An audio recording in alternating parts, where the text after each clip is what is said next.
Nagagalit sila dahil nakikita nyo na parang nagtatrabaho kayo para sa akin. Pinagsisilbihan nyo ako, di ba? Pero, itong mga nagsasabi naman sa inyo, may trabaho sila sa isang kumpanya na grabe nila pagsilbihan. Isipin mo, itong kumpanya na to, ang kumpanya na yun ang nagsasabi sa kanila, anong oras gigising?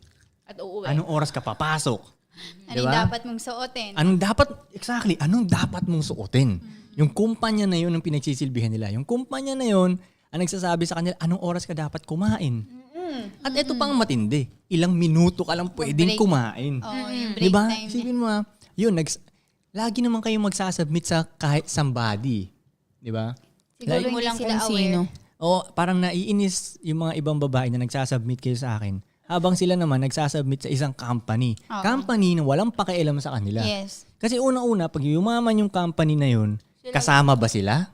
Hindi. Binibigyan lang